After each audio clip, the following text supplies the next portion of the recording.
Chris Cowlin. Fan cams. Club news. Transfer news. Match previews. Legend interviews. Spurs winning. Press conferences. Covering everything Tottenham and England.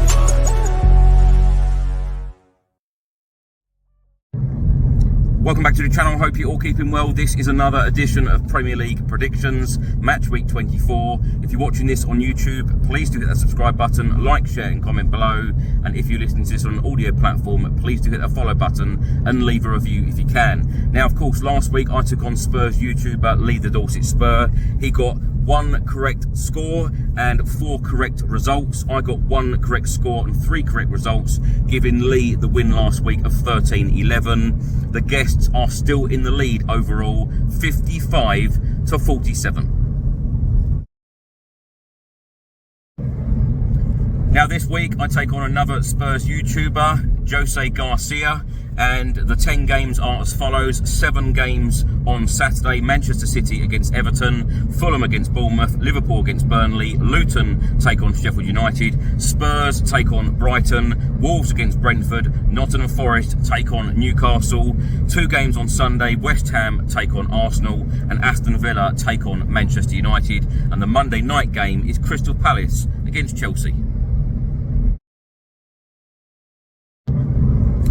So first up, champions Manchester City take on Everton. Of course, Everton haven't won a Premier League game in 10. I fully expect the champions to win this game and go back to the top of the Premier League table for a short time anyway, until Liverpool face Burnley at 3 o'clock. But I will say 3-0 City. Man City versus Everton. It's come at the right time. Man City have got all their players back from injury. They've got a fully fit squad to pick from. Everton been up and down, not had great results recently. In the words of a motorist, I can see only one-way traffic in this game, and I can see an emphatic victory. You've got Haaland back as well. He's yet to hit his straps, but he could well get a brace at least in this game. So I'm actually going to go for Man City 4, Everton 0.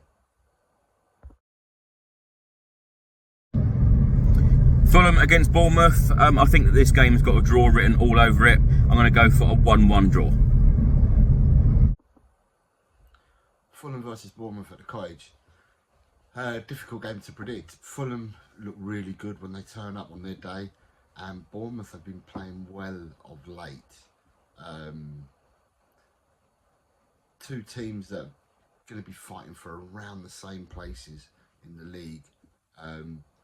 I think they're both going to be trying to battle to get into the top 10, but in around between 11th, 10th and 9th would be a great finish for both of these teams. Tough one to call. It depends who turns up.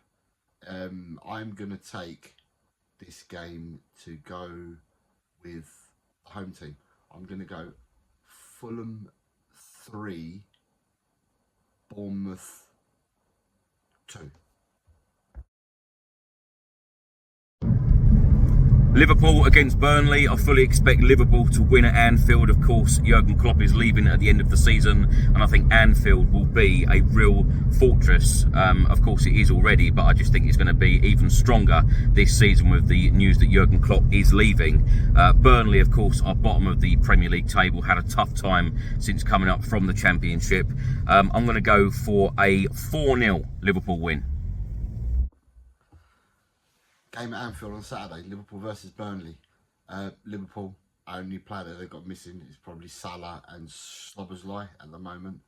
The rest of the team that they've got playing, the rest of the team is playing. And Burnley have not been great away from home.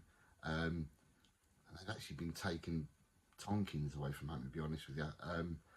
I can only see, again, one-way traffic in this game. And I'm going to go for another Liverpool 4, Burnley 0.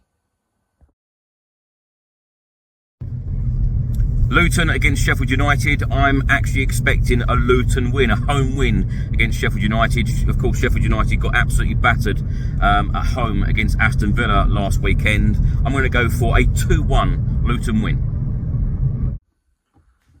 Saturday at Kenilworth Road, it'll be Luton versus Sheffield United, two teams that came up last season, both fighting to stay in the Premiership, but two teams played different type of football to each other. I think Wilder's come in, he's made little impact to Sheffield United. Yeah, they've not had the manager's bounce, so to speak. And Luton, for me, I thought they had their attacking three when we beat them 1-0 at their ground. We had a player sent off. I thought the attacking three that they've got pose us so many problems on the day, and they are the quickest front three I think we've faced this season. Luton are playing out of their skin. I mean, they drew 4-4 last week at Newcastle. They put 4 past Brighton the week before that. Luton are on fire and playing really well.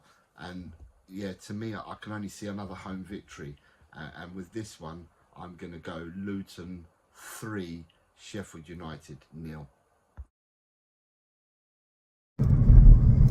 Spurs v Brighton, of course. Heung-min Son is back. Heung-min Son always loves to play against Brighton, always seems to do very well against the Seagulls. Of course, Brighton beat Spurs 4-2 on the 28th of December, but I'm expecting Spurs to win this game 2-1.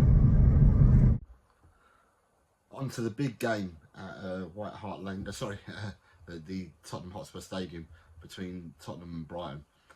Brighton seem to be a bogey side. I'm not sure on paper, but every time we play them, we seem to have tough games. They gave us a right lesson in the game at the Amex Stadium. They were 4-0 up. We scored 2 late goals. Possibly could have had a third one as well, if I remember rightly. And we lost 4-2, but they played us off the park. We've now got a fully fit squad. Dependent on, obviously, it's dependent on Son and Bissouma, but to me it's a fully fit squad to pick from. Brighton have had players returning from injury as well, so they're not going to be far from having a fit squad to pick from as well. Although congratulations to Simon Adingra, because I think Simon Adingra, am I right saying that he's Nigerian? I might be wrong. I'll forget that for a second. I might be wrong on that. They've got near enough a fully fit squad to pick from as well, and I would like us to, it's a measure of where we are now with a fully fit squad. I'd like us to play really, really well and start playing Ange ball again. And if we played that, then it would be a very, very interesting game. The crowd is going to be a plus for Tottenham. We're going to need the crowd on our side as well. Brighton ain't notoriously great travellers, but they turn up against the bigger sides. I can only see a home victory, and I am going to go for Tottenham 3, Brighton 0. Wolves v Brentford. Wolves are in good form right now. Brentford are not doing so well, although Ivan Toney is back. Wolves have had some fantastic results at home this season, beating the likes of Spurs and Manchester City. I'm actually going to go for a 1-0 Wolves win. Molineux, Wolves versus Brentford.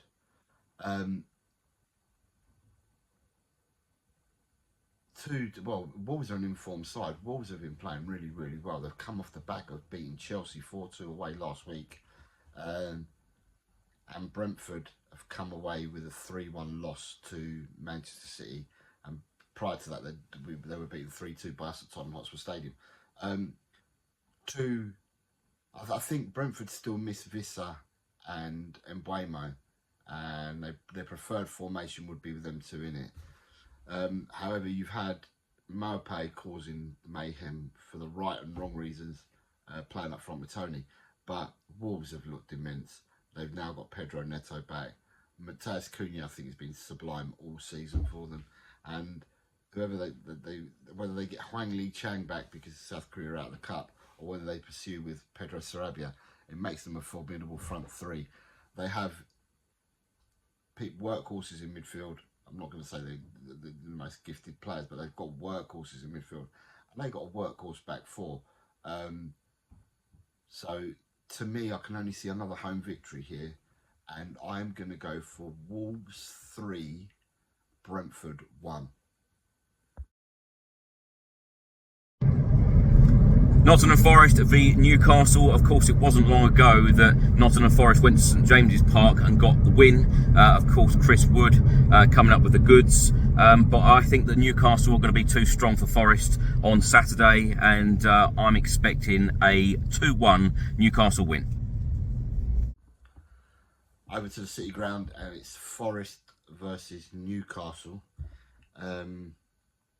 Yeah, both teams coming off different results.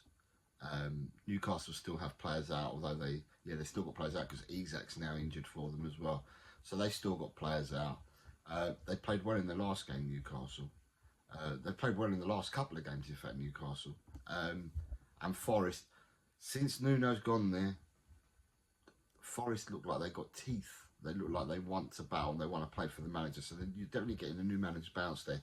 They've had player injuries and players away on AFCON duties, and I think most of their players are coming back now. I think Hudson-Odoi is now fit again. You've got, I think Elanga might be fit again. Awayimni's back in the team, so they're starting to look different. I think Morgan Gibbs-White will be back from injury as well, so they're starting to look a different beast, if you like. They play good football as well, Forest, which, you know, with a Nuno team, you're like, but they do play good football. He's got them set up differently to what he had at Wolves and what he had at Tottenham. I'm going to go for a home victory again. I'm going to go for Forest 2, Newcastle 0. Now for the Sunday games, West Ham take on Arsenal, 2 p.m. kickoff. I actually think this has got a 2-2 written all over it. Of course, West Ham will want to win, being at home. Arsenal will want to win because they believe that they can win the Premier League title, although I think that City will end up running away with the title, again, as I keep saying every single week. But yeah, 2-2 I'm going to go for. West Ham Arsenal, London derby on Sunday. Two teams that will play their own games and go at each other. West Ham are boosted because they've got the return of Kudus. So they have Kudus and Bowen back there, but then they've got to find a third person to pay up for him because Paqueta's still out injured, or Paqueta. They've reinforced by bringing Calvin Phillips in. Generally a decent side at home, to be fair, West Ham. Arsenal on the back of a really, really good win against Liverpool last weekend. I think this is going to be a humdinger of a game, of a derby. But I'm going to go for another home victory. I'm going to go West Ham 2, Arsenal 1.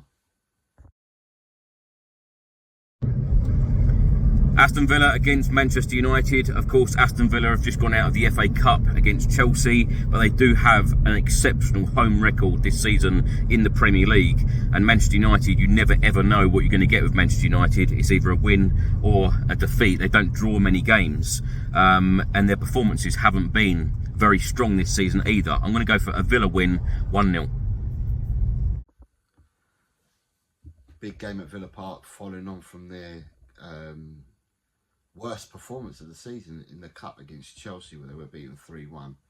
And Manchester United, they look a different side with Kobe Minu playing as a number 8 for them. And they've now got Rasmus Højlund starting to score goals for them as well. Rashford hitting a bit of form. Garnacho's been hitting a bit of form. They're starting to get their defenders back so they could pick a defence. Varane's been involved again. Maguire's now involved again. Although they lost Lisandro Martinez the last game, he's going to be out for 2 months. Interesting game, Villa, Man United. Man United, probably people will say they're hitting Villa at the right time. Villa are going to be looking for a response after the Chelsea game. I was going to go and side with a home victory on this, but home victory is no good for Tottenham, is it, really? I'm going to go for Aston Villa 1, Manchester United 2. Now, Monday Night Football, Crystal Palace take on Chelsea. Two teams, you never know what you're going to get, certainly this season. So inconsistent, both teams, although Chelsea just beat Aston Villa in the FA Cup. And, of course, Chelsea are in the Carabao Cup final as well. They will play Liverpool. But they're not doing very well in the league. Pochettino's got a lot of work to do there. Roy Hodgson is under severe pressure. I've even seen recently that McKenna, the Ipswich manager, is now being linked with the Crystal Palace job, so that's going to be an interesting one. I'm going to go for a 0-0 draw. Last game of game week 24 will take place on Monday night at Selhurst Park. It's Crystal Palace versus Chelsea, another London derby. Crystal Palace have been affected without Elise. It takes a lot of their potency away, which makes them workmanlike. They actually got pumped in their last match. Absolutely got pumped. Chelsea have not looked great at all, but yet they pulled a result out of the bag in the FA Cup against Aston Villa. Chelsea play like that, then they're going to be fine. But I just find that up until now, it remains to be seen what happens from now on in, but Chelsea have been inconsistent. It's difficult, this game, because I'm trying to find out where the goals are going to come from. I'm not sure whether Eze's fit to play, so it's just finding where the goals are going to come from for Crystal Palace. But they are a decent team at home. They do turn up, they do play well, they do give everyone a hard game at Selhurst Park, and it's under the lights again. It's going to be a difficult game with Chelsea. I just don't know where the goals are coming from, and because of that, I'm now going to go for a home win again, and I'm going to say Palace 1, Chelsea 0. Now, thanks for watching and thanks for listening. I hope you enjoyed it. If you're watching this on YouTube, please do hit that subscribe button, like, share, and put your score predictions in the comment section below. And if you're listening to this on an audio platform, please do hit that follow button and leave a review if you can. Enjoy the rest of your weekend. I'll see you on the next one. Come on, you Spurs.